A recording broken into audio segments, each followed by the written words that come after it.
여보 아버님이 숨을 안 쉬셔. 인생에서 가장 힘든 순간은 가족이나 사랑하는 사람을 갑자기 잃는 것입니다. 그 순간부터 가족의 시간은 멈춰버립니다. 하지만 슬픔도 잠시, 많은 분들이 이때 가장 먼저 잘못된 행동을 하십니다. 그리고 그 실수는 평생 돌이킬 수 없는 후회를 남기고 맙니다. 안녕하세요. 응급의학과 전문의 이현준입니다. 30년간 대형 종합병원 응급실 근무하면서 2만 명이 넘는 분들의 마지막 순간을 함께했습니다. 하지만 작년 10월 제 아버지의 임종 순간에서 저는 완전히 당황했습니다. 아들아, 나는 병원 소동 없이 집에서 조용히 가고 싶구나. 아버지의 마지막 당부였습니다. 그날 밤 아버지는 안방에서 정말 평화롭게 잠들듯 세상을 떠나셨습니다. 그런데 바로 그 순간부터 제가 병원에서 수없이 처리했던 모든 절차들이 머릿속에서 사라져버렸습니다. 의사인 제가 119에 전화하며 목소리가 떨렸습니다. 구급대원이 도착해서 한 말이 충격이었습니다. 선생님, 사망진단서는 저희가 발급할 수 없습니다. 병원으로 모셔야 합니다. 의사인 저조차 몰랐던 사실이었습니다. 집에서 돌아가시면 반드시 병원을 거쳐야 한다는 것을 말입니다. 제가 근무하는 응급실에 매달 15가족 정도가 이런 상황으로 오시는데 90% 이상이 저와 똑같은 실수를 하더군요.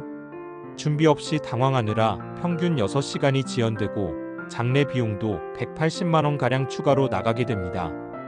혹시 여러분도 만약 이와 같은 상황이 오면 당황하지 않을 수 있을까요? 그래서 오늘 저는 여러분께 3가지를 약속드리겠습니다. 첫째, 집에서 임종을 맞았을 때 절대 먼저 하면 안 되는 행동과 반드시 해야 하는 첫 번째 행동을 정확히 알려드리겠습니다. 둘째, 제가 직접 사용하는 5분 체크리스트로 어떤 상황에서도 당황하지 않는 준비 방법을 공유하겠습니다. 셋째, 준비된 가족과 그렇지 못한 가족의 극명한 차이를 실제 사례로 보여드려 왜 이 준비가 필수인지 확신시켜 드리겠습니다. 그럼 바로 시작해 볼까요? 우선 많은 분들이 가족이 집에서 돌아가시면 가장 먼저 하는 3가지 실수가 있습니다. 이 실수들은 모두 회복할 수 없는 후회를 남깁니다. 첫 번째 실수는 장례식장에 먼저 전화하는 것입니다. 여보세요, 장례식장입니까? 저희 어머니가 방금. 하지만 사망진단서 없이는 장례 절차 자체가 불가능합니다. 실제로 제가 만난 한 가족의 사례입니다. 70세 되신 아들분이 90세 아버지가 돌아가시자 당황해서 장례식장 5곳에 전화를 돌렸습니다. 모든 곳에서 사망진단서를 가져오시면 연락주세요 라는 똑같은 대답만 들었죠. 그제야 119에 신고했지만 이미 2시간이 지난 후였습니다. 이 2시간 동안 고인의 체온이 계속 떨어지면서 가족들은 무력감만 더 커졌다고 하더군요. 게다가 시간이 지날수록 장례식장 예약도 더 어려워집니다. 주말이나 연휴 전에는 더욱 심각해서 어떤 가족은 사흘을 기다린 후에야 빈소를 잡을 수 있었습니다. 두 번째 치명적인 실수는 시신을 함부로 움직이는 것입니다. 아버지를 침대로 옮겨드려야지 하며 가족들이 고인을 이동시키거나 추운데 이불을 덮어드려야지 하며 현장을 변경하는 경우가 있습니다. 이는 경찰 조사 대상이 될 수 있습니다. 재택 사망 신고 중 60%가 현장을 변경했기 때문입니다. 특히 혼자 계시다가 발견된 경우에는 더욱 주의해야 합니다. 한 가족은 할머니를 소파에서 침대로 옮긴 후 깨끗한 옷으로 갈아입혀 드렸는데 이 때문에 경찰 조사가 진행되어 장례가 이틀이나 지연되었습니다. 경찰관은 왜 현장을 변경했느냐고 되묻고 가족들은 시신을 그대로 둘 수는 없지 않으냐며 억울해했지만 이미 늦었습니다. 현장 보존은 자연사를 입증하는 중요한 증거이기 때문입니다. 세 번째 실수는 119 신고 시 부정확한 정보를 제공하는 것입니다. 빨리 와주세요. 응급 상황이에요. 라고 말하면 구급대는 응급소생 장비를 준비해서 오게 됩니다. 하지만 이미 돌아가신 상황이라면 가족이 숨을 쉬지 않습니다. 사망한 것 같습니다. 라고 정확히 말해야 합니다. 잘못된 정보로 인해 불필요한 심폐소생술을 시도하거나 경찰이 출동하는 등 절차가 복잡해집니다. 실제로 의식을 잃었어요 라고 신고한 가족의 경우 구급대원이 30분간 소생술을 시도한 후에야 사망을 확인할 수 있었습니다. 또 다른 가족은 갑자기 쓰러지셨어요 라고 신고했는데 구급대가 응급처치 장비를 모두 준비해서 와야 했고 결국 현장에서 사망 확인까지 1시간이 걸렸습니다. 그렇다면 정확한 순서는 무엇일까요? 첫 번째, 즉시 119에 신고합니다. 가족이 숨을 쉬지 않습니다. 사망한 것 같습니다 라고 정확히 말하고 자연사로 보이며 가족이 지켜봤습니다 라고 덧붙이시면 됩니다. 절대 시신을 움직이지 마십시오. 이때 구급대원에게 고인의 나이, 기존 질병, 마지막 식사 시간 등을 간단히 알려주시면 더욱 도움이 됩니다. 예를 들어 85세 아버지이고 당뇨와 고혈압이 있으셨으며 어제 저녁 8시에 식사하셨습니다 라고 말씀하시면 됩니다. 두 번째, 구급대원이 도착하면 현장에서 사망을 추정하고 심폐소생술 여부를 결정합니다. 가족이 거부할 수 있으니 미리 의견을 정해 두시기 바랍니다. 고령이시거나 이미 오래 지났다면 구급대원도 가족의 의견을 존중합니다. 이때 고인이 평소 연명 의료에 대해 어떤 의사를 표현하셨는지 말씀드리면 됩니다. 아버지께서 평소 무리한 연명 치료는 원하지 않으신다고 하셨습니다 라고 말씀하시면 구급대원이 이해해줍니다. 세 번째, 병원으로 이송되어 응급실 의사가 정식 사망진단서를 발급합니다. 이때 최소 3부 이상 원본을 요청하세요. 사본이 아닌 원본이어야 모든 기관에서 인정받을 수 있습니다. 사망진단서 발급에는 병원마다 차이가 있지만 대개 10,000원에서 30,000원 정도의 수수료가 듭니다. 응급실이 바쁜 시간에는 발급까지 1~2시간 걸릴 수 있으니 평소 진료받던 병원 정보를 정리해 두시면 훨씬 빠릅니다. 특히 토요일 저녁이나 일요일에는 담당 의사가 없어서 더 오래 걸리는 경우가 많습니다. 한 가족은 일요일 새벽에 병원에 도착했는데 담당 의사가 출근할 때까지 4시간을 기다려야 했습니다. 네 번째, 사망진단서 원본을 지참해서 장례식장과 화장장 일정을 동시에 확인하고 예약을 완료한 후 고인을 모십니다. 서울 지역 장례식장은 대부분 예약이 꽉 차 있어서 선택의 여지가 많지 않습니다. 화장은 더욱 심각해서 평균 3일에서 나흘을 기다려야 합니다. 실제 절차 소요 시간은 평균 4시간에서 6시간입니다. 준비된 가족은 3시간, 준비 안 된 가족은 8시간 이상 걸리죠. 이런 차이가 생기는 이유는 무엇일까요? 바로 미리 준비해둔 체크리스트가 있느냐 없느냐의 차이입니다. 제가 아버지를 떠나보낸 후 만든 체크리스트를 자세히 알려드리겠습니다. 지금 메모해두세요. 첫 번째, 의료 연락처입니다. 가장 최근 진료받은 병원명과 의사명, 전화번호를 적어두세요. 건강검진 받은 병원도 좋고 없으면 가까운 종합병원이라도 미리 정해두십시오. 복용 중인 약물 리스트도 함께 준비해두세요. 특히 혈압약이나 당뇨약 같은 만성질환 약물은 사망인 추정에 중요한 단서가 됩니다. 만약 정기적으로 진료받는 병원이 없다면 최근 3개월 이내에 받은 건강검진 기관이라도 적어두시면 도움이 됩니다. 한 가족은 아버지가 10년 전 수술받은 병원 정보만 있어서 사망진단서 발급에 어려움을 겪었습니다. 결국 국립의료원에서 부검을 통해 사망진단서를 받아야 했죠. 두 번째, 장례 희망사항입니다. 선호하는 장례식장 2곳의 주소와 전화번호, 화장이나 매장 같은 장례 방식, 종교적 의식 여부를 미리 정해두세요. 요즘은 화장을 선호하시는 분들이 많은데 화장장 예약이 어려우니 미리 알아보시는 것이 좋습니다. 서울 추모공원 같은 경우는 평상시에도 사흘 이상 기다려야 하고 명절 전후에는 일주일까지 걸리기도 합니다. 장기 기증이나 연명 의료 중단 등의 의사표시도 가족과 미리 나누어 두시면 중요한 결정을 미루지 않을 수 있습니다.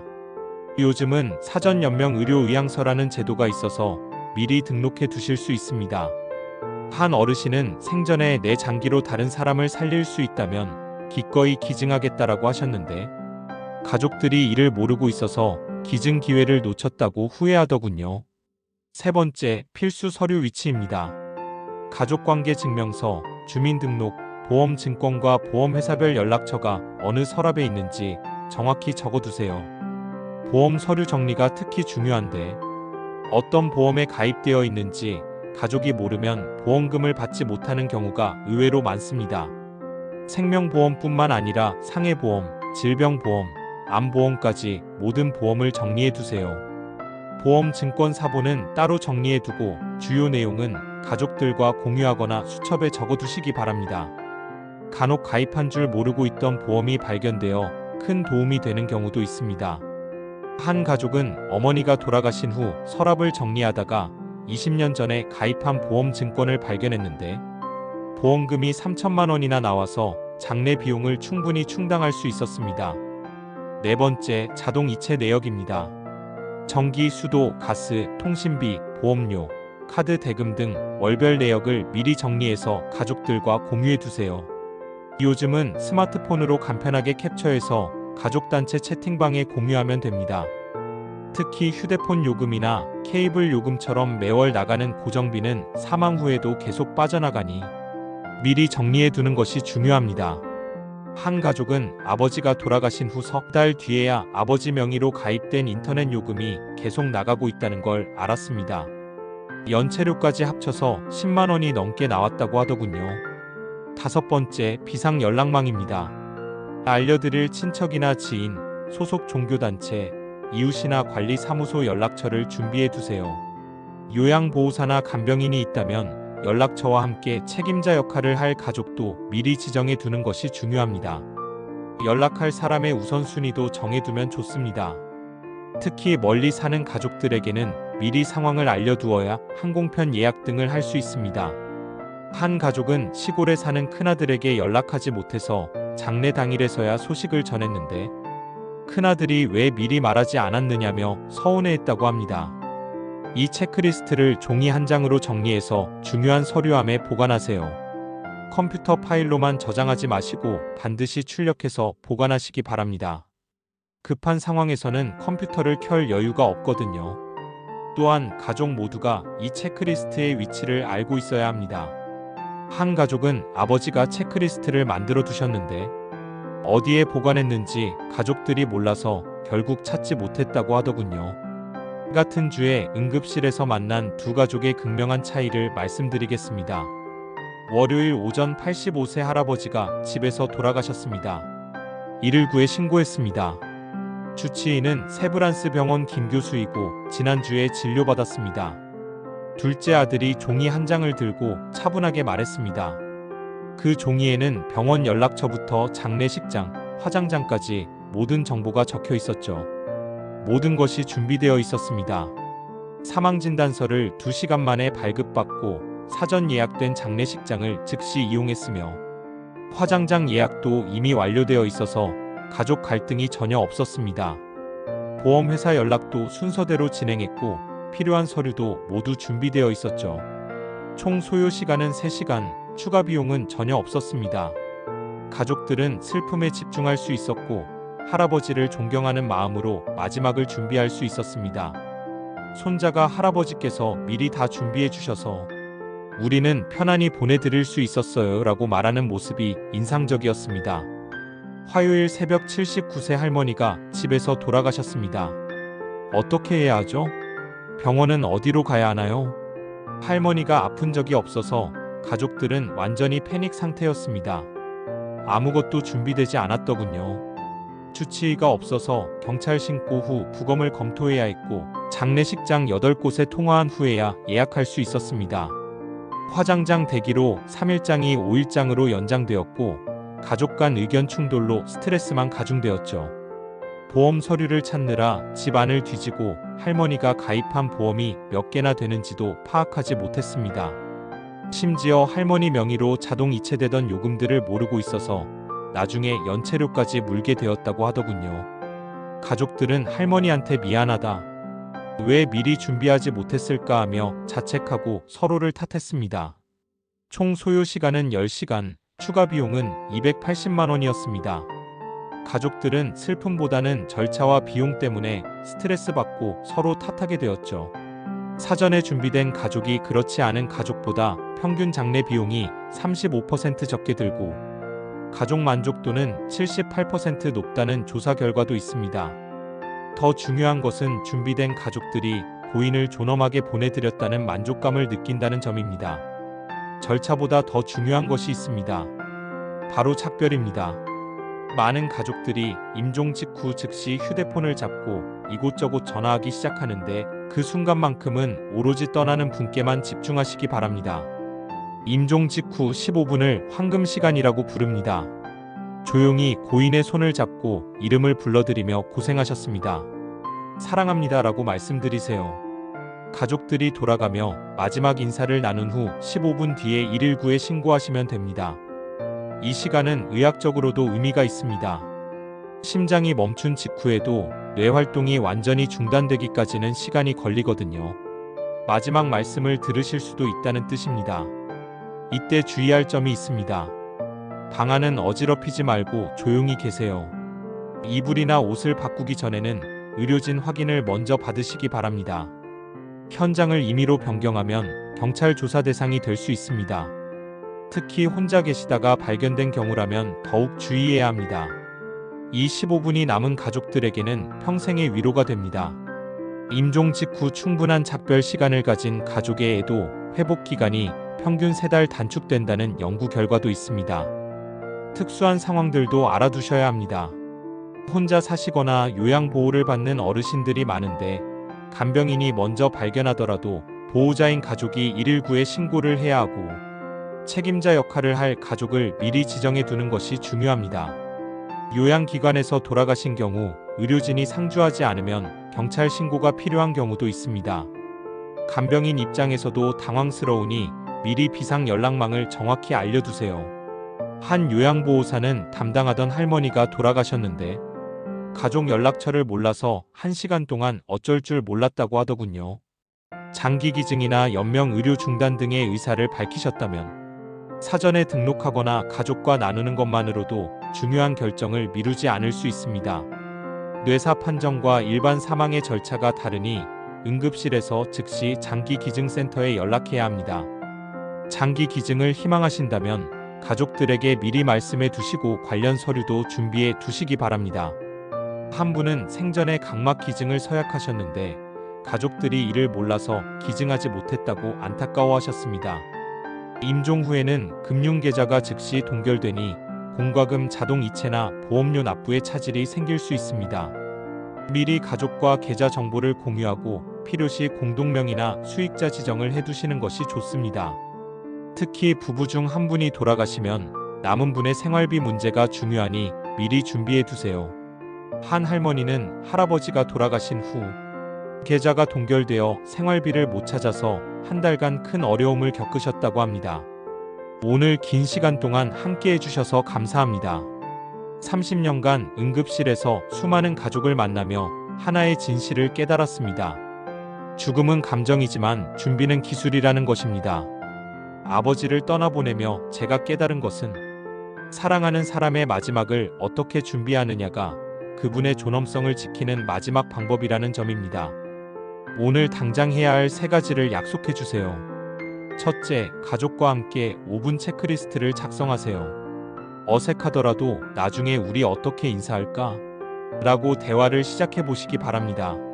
이런 대화가 어색하게 느껴질 수 있지만 준비하는 것이 사랑하는 사람을 위한 마지막 배려입니다. 둘째, 소중한 사람들과 이런 이야기를 나누어 보세요. 한 가족이라도 당황하지 않고 존엄한 이별을 준비할 수 있다면 그것만으로도 충분합니다. 주변에 이런 경험을 하신 분들이 있다면 미리 조언을 구해보시기 바랍니다. 셋째, 죽음을 두려워하지 마십시오. 준비하지 않아서 두려운 것이지 준비만 되어 있으면 평안할 수 있습니다. 죽음은 삶의 자연스러운 과정이며 잘 준비된 죽음은 남은 가족들에게도 위로가 됩니다.